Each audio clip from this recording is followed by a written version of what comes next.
Shalom and welcome. This is Dr. Dinah with Foundations in Torah, and we're going through a series on the life of Dietrich Bonhoeffer. Before I get to that, I'd just like to mention my website, www.foundationsintorah.com. I hope you'll consider joining up and have a number of different membership options as well as a marketplace if you would prefer to purchase some of the DVDs. The membership has various levels that allow you access to certain teachings. And the highest level, the SOD membership, gives you access to my special teaching, Study to Show Yourself Approved, which is basically how to study from a Hebraic perspective, looking at some of the larger based patterns in Scripture. So I hope you'll go there, and if you sign up, you'll have access to my weekly newsletter in which I do a teaching from the Torah portion, usually looking at an aspect of something to do with the temple. This series this year is called Hamakom, the place, because the place not only is speaking of the temple, but it's also a name for God himself. So consider joining today. So back to Dietrich Bonhoeffer. Last time I just sort of introduced the whole concept of what he accomplished, his life, etc. So this week I'm going to pick it up where I left off and go into some of his personal aspects, looking at his family, the structure of his family, etc., his education. So again, Dietrich Bonhoeffer is considered one of the major German theologians. He was born in 1906 and he died in 1945 at the hands of the Nazis. He really did have a major influence on post-World War II Protestant theology. I was especially interested in him because of the things that he said, the things he wrestled with. So much has to do with the culture of the time of Germany, pre-World War II Germany. And there are so many parallels between that time and this time. Of course, the ultimate expression of what came out of World War II and the Holocaust is the land of Israel, the return of the Jewish people to the land. And that's very significant. And it seems to me that every time we go through something like this, prophecy has been fulfilled in that regard. And I do believe we're seeing some of the same signs today because I think the same thing is going to happen over again. Yeah, he was basically executed for his part in the German resistance. He was part of the plot to kill Hitler, and was found out and was summarily executed. He didn't hold back on seeing the importance of course, now he's viewing it from a Christian perspective. He would consider himself a Christian. He was not Messianic. But he believed that it was necessary through one's actions and his writings in particular to call for Christian involvement in the world. And it's one of the things that concerns me as I look around today. There are many Christians that want to just have their head in the sand. And somehow we have to find a balance from heading to the hills and being prudent in the midst of it all. But we have to speak out. If we don't speak out, we're responsible for everything that goes on. And so Dietrich Bonhoeffer never held back. He always spoke out against the injustices and the evil that he saw. Of course, the result was he was killed. He was born on February 4th, 1906. Again, I mentioned that previously, in Breslau. He was the sixth of 8 children. And when he was 6, his family moved to Berlin. He was educated at the University of Tübingen as well as Berlin, somewhere around 1923-24. He actually was awarded his doctorate in 1927 at the ripe old age of 21. He was really a brilliant man from a very brilliant family. His father was a leading professor of neurology and psychiatry in Berlin, and his mother was the granddaughter of a very distinguished church historian. So their family, of course, they didn't have TV, etc. in those days, and so many of the things that we have now to distract us. So the evening meal, that time at the dinner table, was critical in imparting these things to their children. And in fact, many people would come to visit during that time, and every night there would be just great discussions. And again, these were very brilliant people that understood the times and the seasons, and so they provoked one another. And you can only imagine sitting at the table like that. And it's not something we even do anymore. Many of us don't even have dinner together. But this was foundational in the life of Dietrich Bonhoeffer. Again, he was one of 8, and so and they were very well connected to political leaders, etc. So these discussions were very important, and they were part of how Dietrich Bonhoeffer grew and thought, and was very much the philosopher of his time. His doctoral dissertation was called The Communion of Saints, and basically introduces some of the emphasis that he has. He has a passionate concern that Christianity be a concrete reality within the real world, and so that it wasn't abstract. This is certainly one of the problems that we have when the faith becomes a purely abstract exercise, and it doesn't apply to real world situations. It doesn't make it relevant, and people are not interested in it. So he recognized that, and of course he was a theologian, and that's how he viewed things. And he saw his theology as, he would of course describe it as being Christ-centered. We would say centered on Yeshua the Messiah. But that was key for him. One of the most important things that happened in his life was his visit to America. In 1931, he went on a ship across the ocean to New York and ended up in Harlem with the church there under Adam Powell. He was totally impressed and moved by the worship style of the black church in Harlem, and it really, from everything I've read, just changed him tremendously.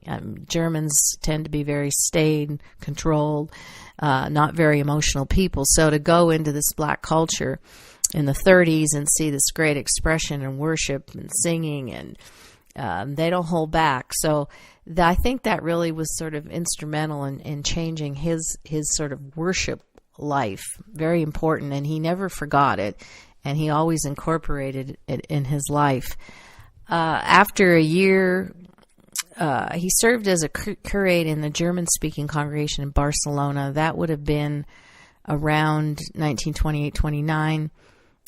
And it was after that, I think it was 31, that he went and spent that year in the United States. He was actually the Sloan Fellow at the Union Theological Seminary in New York. So his writings reveal at that particular time that he describes it as Christ's whole being in his being for man. And he said that his powerlessness, that is Christ's powerlessness and humiliation for man's sake, were the fullest disclosure of the power and majesty of God. Again, he puts it in Christian terms because that's who he is, but he recognizes the key to all of this is the seeming powerlessness and humiliation that Yeshua experienced, but at the same time it revealed the greatest sense of power and majesty of God himself.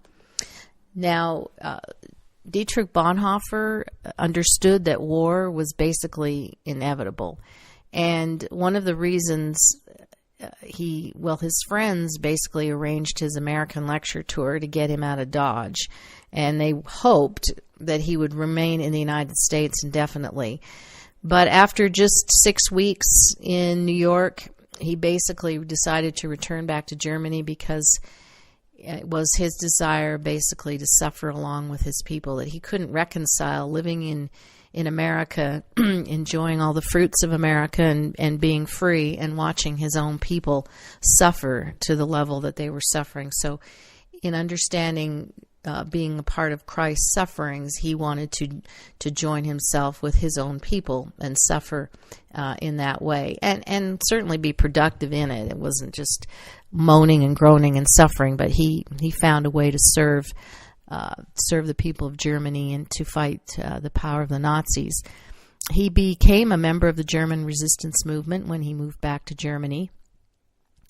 And he realized, and he wrestled, and there was much soul-searching in his life, that only by working for Germany's defeat could he help save his country. So that's kind of an amazing place to get to. He recognized that the entire Nazi regime was going to have to be overthrown. Germany defeated in World War II, and that was the only way that his country could be saved and delivered from those oppressive powers.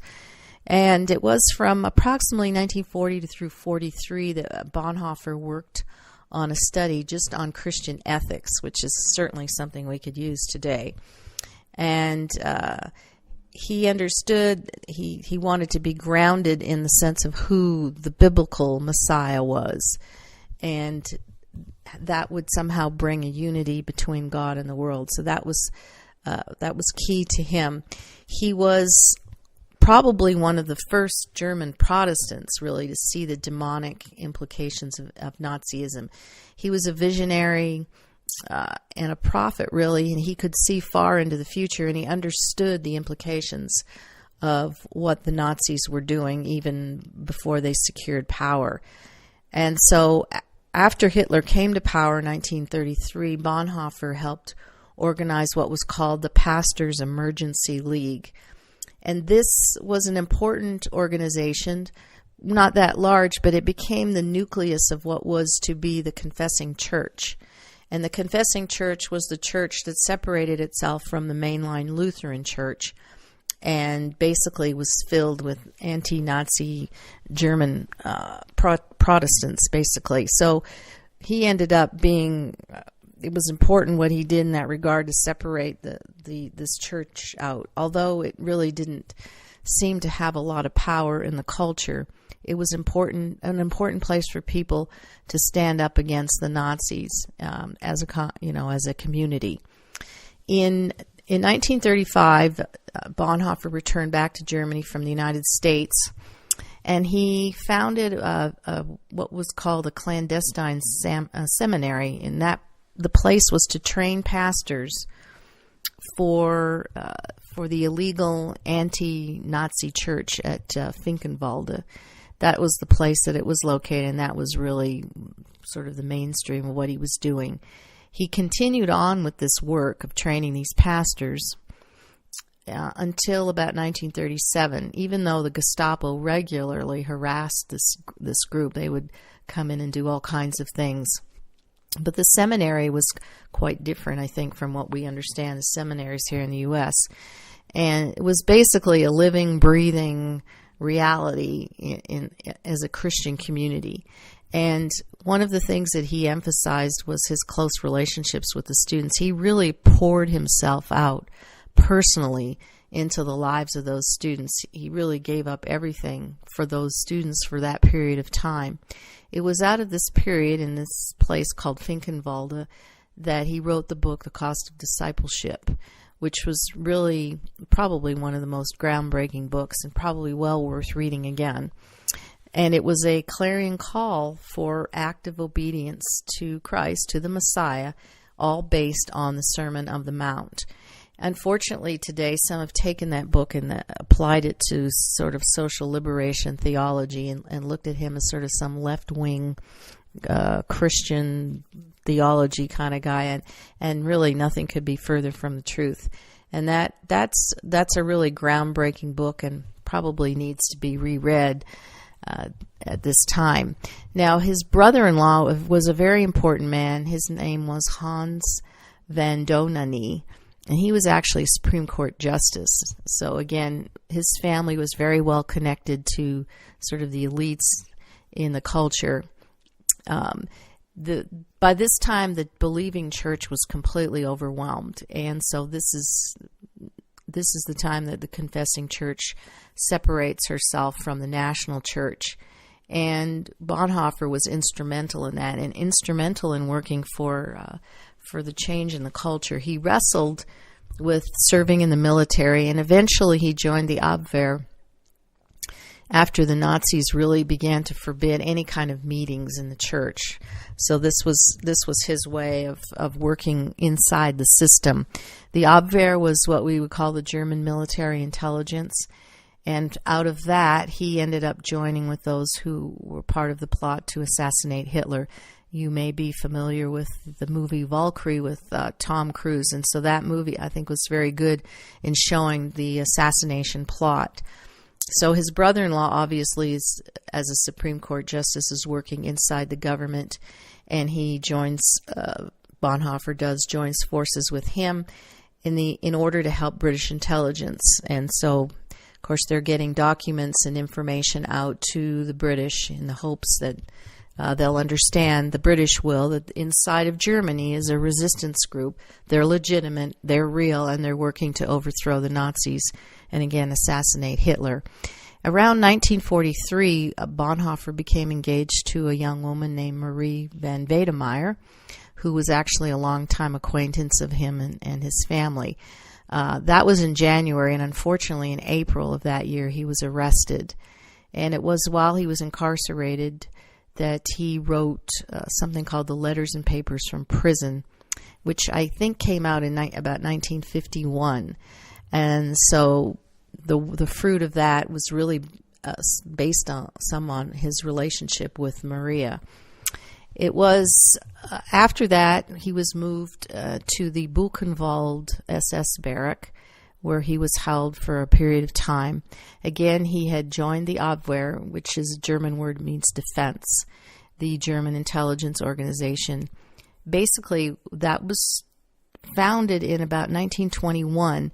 The Abwehr was used as a concession to the Allies who had demanded that Germany's post-World War I intelligence activities be for defense only, hence the meaning of the word Abwehr means defense. However, by about February 1938, it changed. It was no longer called that, and became the Foreign Affairs or the Defense Office of the Armed Forces of the High Command. This was under General Canaris, kind of a Department of Homeland Security, if you will, at the time. It's kind of scary. So the Abwehr, again, changing direction under the leadership of Hitler. It was German intelligence. It was really became the place for this and the center of the anti-Hitler resistance. So those guys that were connected and working in that organization connected with one another, and out of that came the resistance and the plot to kill Hitler. He was constantly in the Confessing Church harassed by the Nazi authorities, and eventually was forbidden to speak in public. And he was required to regularly report all his activities to the police.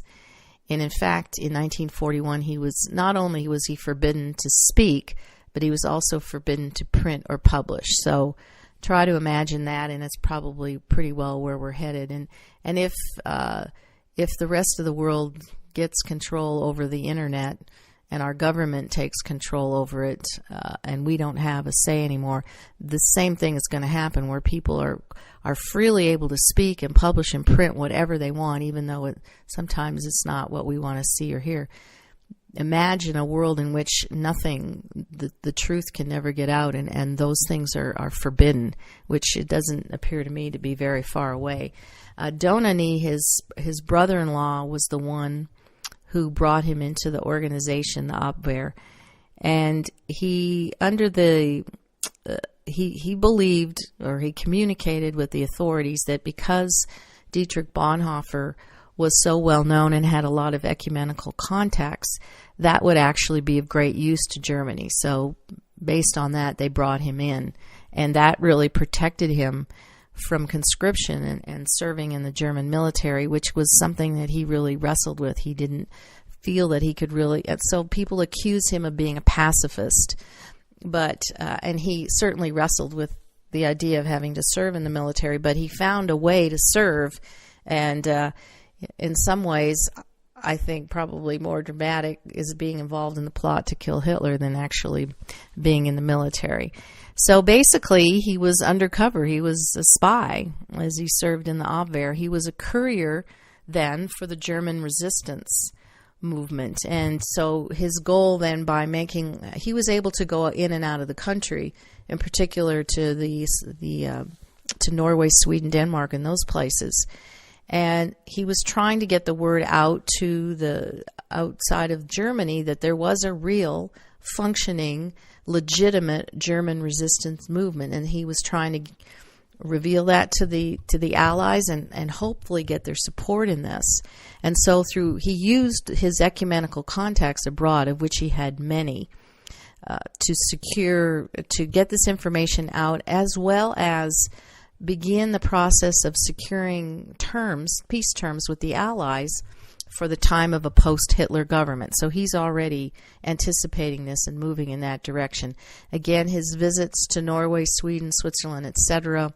were camouflaged as legitimate intelligence activities for the Abwehr. So he had all his contacts previously certainly aided in the role in this regard. I mentioned his parents early on. Their house was, of course, as he grew up, that was the dinner table. That was the place where he learned and he grew, and he had opportunities to meet very important people, certainly the movers and shakers and thinkers of the time in Germany. But the parents' house also became the meeting point for the resistance. And so that's the place where they would meet and contacts would be made, etc., etc. Here's just a quote then from 1932 sermon that he gave. He said, "The blood of martyrs might once again be demanded, but this blood, if we really have the courage and loyalty to shed it, will not be innocent, shining like that of the first witnesses for the faith." So he understood that what he was doing, as he wrestled with certainly killing Hitler, the idea of taking blood, but in this case he didn't feel that he was innocent in doing it. However, it was something that had to be done for the sake of all humanity at the time. So I don't have much time left in this session, but I'm going to start to introduce some of his quotes that I think are really significant and really relate to certainly the culture of his time and the culture of our time, and hopefully help us as we're wrestling with a lot of the same things.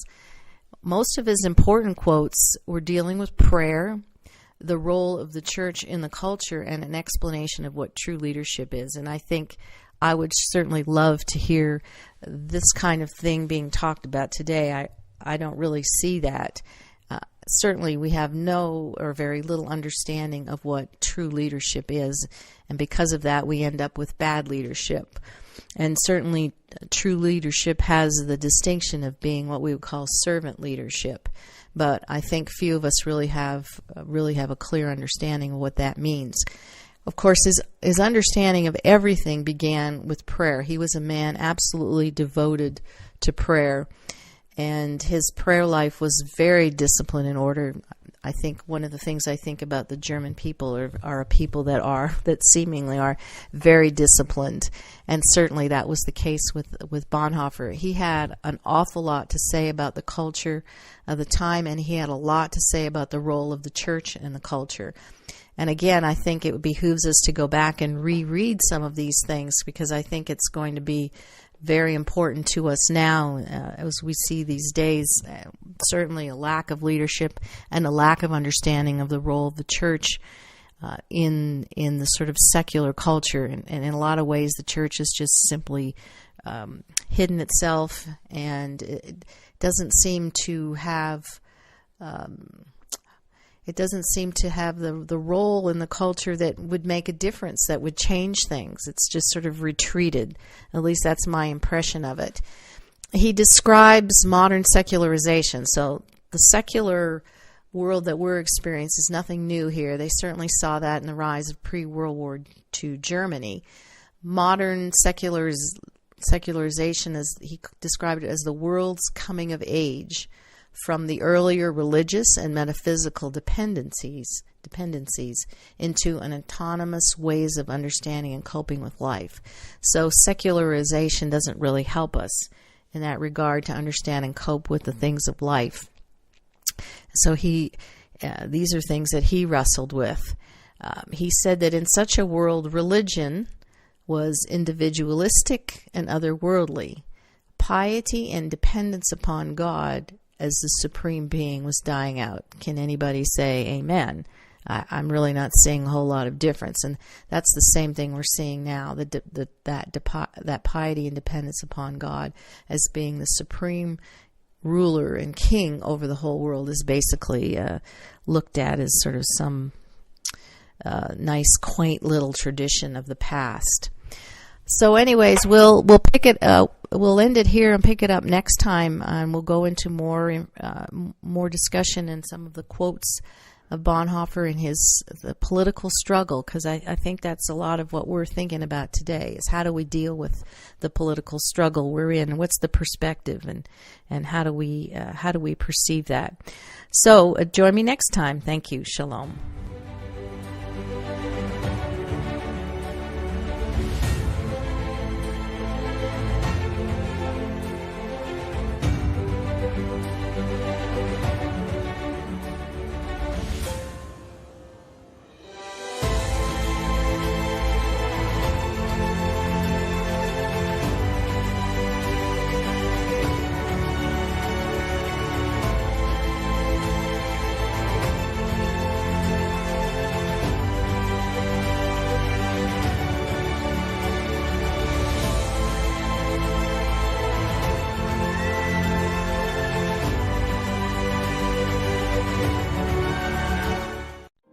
We are richly blessed to bring you what we believe is the fullest, most diverse, yet up-to-date progressive teachings, discussion, and prayer programming you can find anywhere on this planet.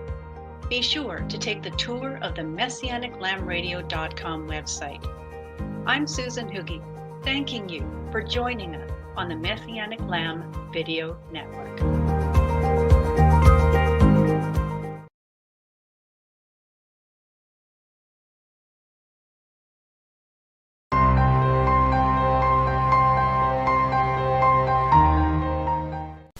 John chapter 16 verses 23 through 24. In that day you will not question me about anything. Truly, truly, I say to you, if you ask the Father for anything in my name, he will give it to you. Until now you have asked for nothing in my name. Ask, and you will receive, so that your joy may be made full. Yeshua did not say these words in an idle manner. We can and must ask in his name, and we will receive. Messianic Lamb Radio asks in the name of Yeshua HaMashiach for your support.